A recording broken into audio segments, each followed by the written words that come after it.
Hello everyone, আসসালামু আলাইকুম। সবাই কেমন আছেন? আশা করি ভালো আছেন। আলহামদুলিল্লাহ, আমিও খুব ভালো আছি। আজকে আমি খুব সহজ একটি টিপস নিয়ে এসেছি আপনাদের সাথে শেয়ার করার জন্য। আমি প্রথমে মাছের ডিম নিয়ে নিয়েছি, ভালো করে ধুয়ে নিয়েছি। তারপর আমি 1 কাপ পরিমাণ পেঁয়াজ কুচি দিয়ে দিয়েছি মরিচ কুচি, দিয়ে দিচ্ছি ধনিয়া গুঁড়ো, লবণ, হলুদ গুঁড়ো, মরিচ গুঁড়ো, দিয়ে দিব আদা বাটা, রসুন বাটা।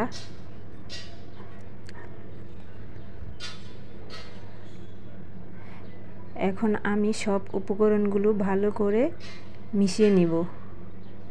হাত দিয়ে ভালো করে মিশিয়ে নিতে হবে, তাহলে দেখা যায় চুলায় দেওয়ার পর নাড়তে কোনো সমস্যা হবে না। তাই আমি হাত দিয়ে ভালো মতো সব উপকরণ মিশিয়ে নিয়েছি। তারপর আমি চলে গেছি চুলায় একটা কড়াই বসিয়ে আমি বেশি পরিমাণে তেল দিয়ে দিব। মাছের ডিমে বেশি পরিমাণে তেল লাগে। তারপর দিয়ে দিচ্ছি হাতে চটকানো মাছের ডিমগুলো।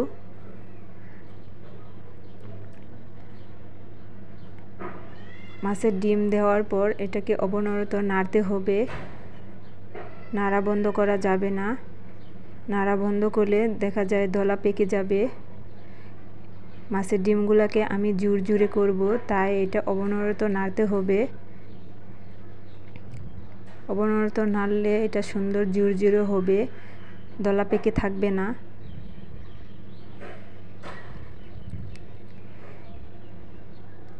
চুলার জাল নরমাল হিটে রাখতে হবে।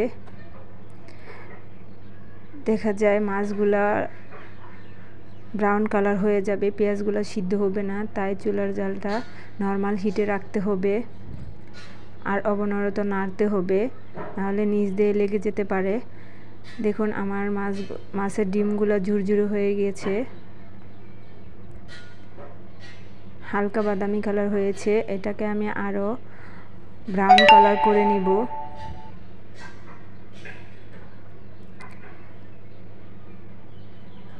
আপনারা যদি হালকা বাদামি কালার করতে চান তাহলে এই পর্যায়ে নামিয়ে নিতে পারেন।